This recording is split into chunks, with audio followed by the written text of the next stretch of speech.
67వ సర్గము హనుమంతుడు సముద్రలంఘనమునకు ఉత్సాహమును ప్రకటించుట. జాంబవంతుడు ఆ మహాత్ముని కొనియాడుట. పిమ్మట మారుతి మహేంద్రగిరిపై చేరుట. 100 యోజనముల మేర ఉన్న సముద్రమును వెంటనే లంఘించుటకై వానరోత్తముడైన ఆ మారుతి తనలో పరాక్రమమును కూడగట్టుకునుచు తన అద్భుత రూపమును పెంచసాగెను. అట్టి ఆ మహావీరుని జూచిన వెంటనే ఆ వానరులు తమ విచారములను మానిరి. పిదప మహాబలశాలియగు హనుమంతుని ప్రస్తుతించుచు వారు సంతోషముతో బిగ్గరగా కేరింతలు కొట్టిరి. వామనావతారమున 3 పాదముల విన్యాసములతో ఉత్సాహముగా ముల్లోకములను ఆక్రమించిన శ్రీమహావిష్ణువును ప్రజలు దర్శించినట్లు అందు అంతటను చేరియున్న వానరులు సంభ్రమాశ్చర్యములతో పరమానందభరితులై ఆ మారుతిని గాంచిరి. మహావీరుడైన హనుమంతుడు వానరుల ప్రశంసలకు సంతోషించుచు వాలమును పైకెత్తి ఇంకను బలమును పుంజుకొనుచున్నవాడై వృద్ధి పొందెను.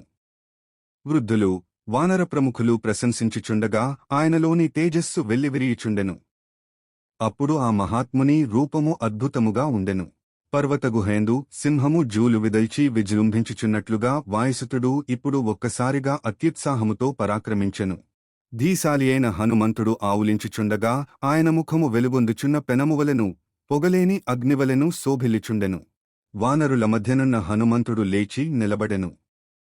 అప్పుడు ఆయన శరీరము గగుర్పాటును పొందెను. అంతటా అతడు వృద్ధులైన కపివరులకు నమస్కరించి ఇట్లు నుడివెను. ఆకాశమున సంచరించుచుండెడి వాయుదేవుడు మిగుల బలశాలి, అతని శక్తికి హద్దులు లేవు. అతడు అగ్నిదేవునకు మిత్రుడు, తన వేగముచే ఉన్నతములైన పర్వత శిఖరములను గూడా చిన్నాభిన్నమొనర్పగలడు.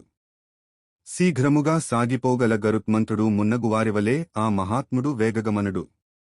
అట్టి మహాత్ముడైన వాయుదేవుని యొక్క పుత్రుడను నేను. ఎగురుటలో నాకు ఎవ్వరును సాటి కాజాలరు.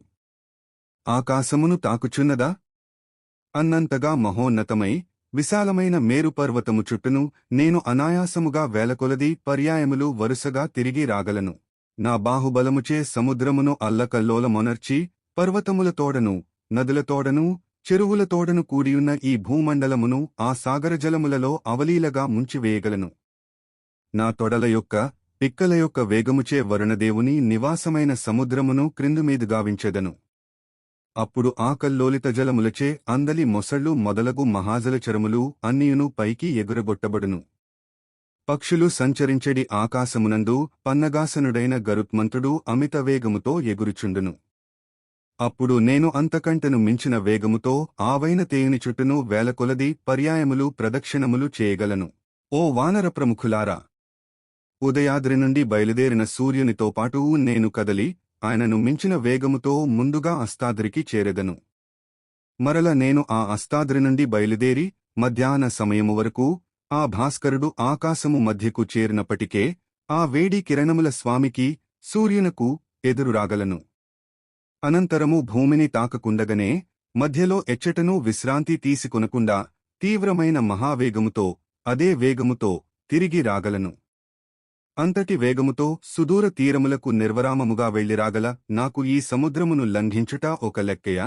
నా వేగగమనముచే ఆకాశమున సంచరించెడి గ్రహ నక్షత్రాదులను సైతము నేను అధిగమింపగలను. సముద్రము ఎండిపోవునట్లుగా చేయగలను. భూమిని బ్రద్దలుగా వింపగలను. ఓ వానరులారా! నేను పర్వతములపై గంతులు వేయిచు వాటిని నుగ్గునుగ్గు గావింపగలను. నేను ఊరువేగముతో సాగుచు ఎంతటి మహాసముద్రములనైనను అవలీలగా దాటగలను. నేను ఆకాశమున వేగముగా సాగిపోవునప్పుడు ఆ పరిసరములలోగల వృక్షముల యొక్క తీగెల యొక్క వివిధములగు పువ్వులు అన్నియును ఆ వేగములో నాతో కలిసి ఎగిరి రాగలవు.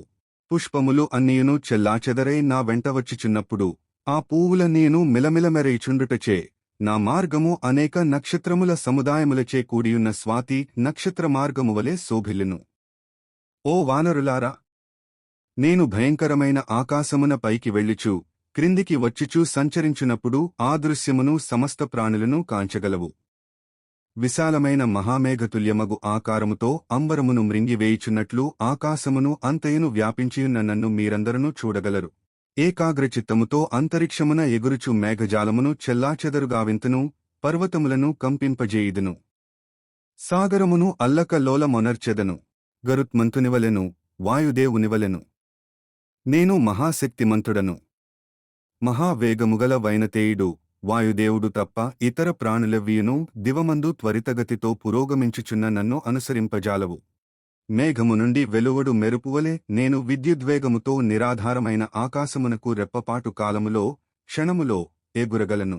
మహాసముద్రముపై ఎగురునప్పుడు నా రూపము పాదత్రయముతో ముల్లోకములను ఆక్రమించుటకై విజృంభించినప్పటి విష్ణురూపమువలె ఒప్పారును. నా బుద్ధి ద్వారా నిశ్చయించుకొనిన కార్యమునకు నా మనస్సుగూడా అనుకూలముగా ప్రవర్తించును. నేను ఎప్పుడేది అనుకొన్ననూ దానిని సాధించి తీరెదను, కనుక నేను సీతాదేవిని తప్పక దర్శింపగలను. మీరును ఆనందింపగలరు. వేగమునందు నేను వాయుదేవునియంతటి వాడను. బలపరాక్రమములయందు గరుత్మంతునితో సమానుడను. వేలకొలది యోజనముల దూరమునకైనను లంఘింపగలనని నా నమ్మకము. నేను పరాక్రమించినచో వజ్రాయుధమును చేతబట్టియున్న దేవేంద్రుని నుండిగాని, స్వయముగా ఆవిర్భవింపగల ప్రభావశాలి అయిన బ్రహ్మదేవుని నుండిగాని అమృతమును బలవంతముగా లాగికొని రాగలను. అట్లే రావణుని లంకను సైతము పెకలించి తీసుకొని రాగలను. ఇది నా దృఢమైన విశ్వాసము. మిగుల తేజోబల సంపన్నుడును వానరులలో శ్రేష్ఠుడును అయిన ఆ హనుమంతుడు ఇట్లు గట్టిగా నొక్కి వక్కాణించుచుండగా ఆ వానరులు అందరును ఆనందాశ్చర్యములతో ఆ స్వామివైపు తేరిపారజూచిరి.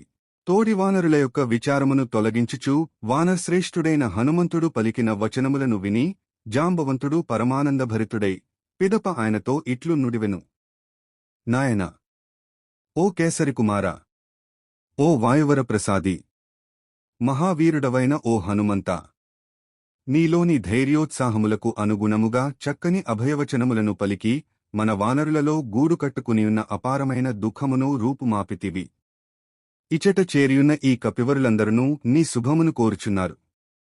వారు ఎల్లరునూ ఏకాగ్రతతో నీ కార్యము సఫలమగుటకు స్వస్తి వచనములను పలుకుదురు. ఋషుల యొక్క వృద్ధులైన వానరుల యొక్క ఆశీస్సులతో గురువుల అనుగ్రహముతో నీవు ఈ మహాసముద్రమును లంఘింపుము. ఓ మారుతి, నీవు తిరిగి వచ్చేడివరకునూ నీకై ఎదురుతెన్నులు చూచుచూ మేము నీ నామమునే స్మరించుచుందుము. మన వానరుల ప్రాణములన్నీయును నీపైననే ఆధారపడియున్నవి. పిదప కపివరుడైన హనుమంతుడు ఆ వానరులతో ఇట్లు నుడివెను. నేను కాలుమోపి లంఘించుటకు పూనుకొనినప్పుడు నా బలమునకు ఈ భూమి తట్టుకొనలేదు. ఎత్తైన శిలలతో గూడిన ప్రదేశములుగల ఈ మహేంద్ర పర్వతము యొక్క ఈ శిఖరములు మహోన్నతములు, స్థిరములు. ఈ గిరిశృంగములు స్రవించుచున్న గేరికాదిధాతువులతో విలసిల్లుచున్నవి.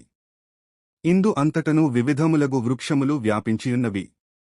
నేను ఈ శిఖరములపైన బలముగా కాలుమోపి ఇచ్చటి నుండియే లంఘించెదను.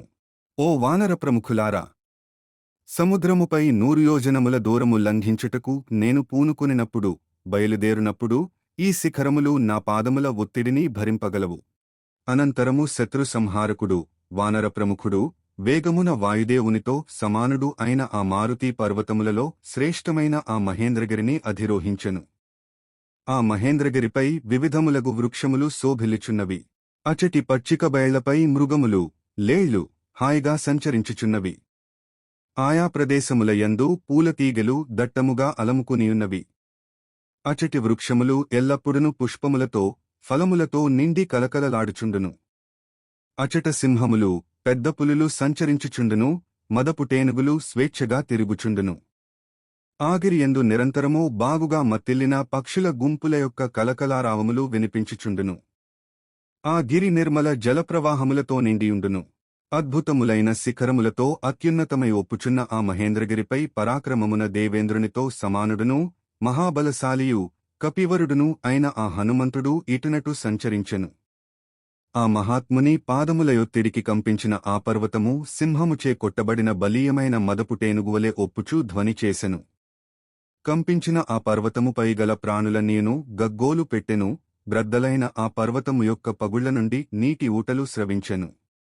హనుమంతుని పాదములయొత్తిడికి ఆ గిరి కంపింపగా అందలి మృగములు, ఏనుగులు మిగుల భీతిల్లసాగెను. మహావృక్షములు సైతము ఊగిపోవుచుండెను. అచట జంటలు జంటలుగా విహరించుచు మధువులను సేవించుటేందే నిమగ్నులయున్న నాగులు, గంధర్వులు, ఆ గిరిపై గుంపులు గుంపులుగా ఉన్న విద్యాధరులు అచటి పక్షులతో పాటు భయముతో ఆ గిరిసానువులను వదలి అంతరిక్షమునకు ఎగిరిపోవుచుండిరి. శిలలయొత్తిడికి మహాసర్పములు నలిగిపోవుచుండెను. ఉన్నతములై పంక్తులు దీరియున్న గిరిశిఖరములు చలించి పోవుచుండెను. ఈ విధముగా అప్పుడు ఆ మహేంద్రగిరి సంక్షోభస్థితికి గురి అయ్యెను. ఆ పర్వత ప్రదేశములయందుగల పుట్టలలో నుండి మహాసర్పములు ఆర్తితో బుసలు కొట్టుచు సగము బయటికి రాగా ఆ మహేంద్రగిరి పతాకములతో విలసిల్లుచున్నట్లుండెను. అచట ఏర్పడిన కల్లోల పరిస్థితికి ఋషులు అందరునూ భయభ్రాంతులై ఆ పర్వతమును వీడి వెళ్లిపోసాగిరి. అప్పుడు ఆ గిరి విశాలమైన కీకారణ్యమునందు ఎవ్వరునూ తోడులేక ఆపదలలో చిక్కుకుని ఏకాకియేన బాటసారి వలె దుస్థితికి లోనయ్యెను. శత్రువీరులను సంహరించుటలో దక్షుడు, వానరులలో శ్రేష్ఠుడు, వేగగమనుడు, మనోనిగ్రహము గలవాడు, మహానుభావుడు అయిన మారుతి వేగముగా సముద్రమును లంఘించుటకు నిశ్చయించుకునెను. ఏకాగ్రచిత్తముతో మనస్సులో లంకను గూర్చి ఆలోచించుచు బయలుదేరెను. వాల్మీకి మహర్షి విరచితమై ఆదికావ్యమైన శ్రీమద్రామాయణమునందలి కిష్కింధాకాండమునందు ఇది 67వ సర్గము కిష్కింధాకాండము సమాప్తము.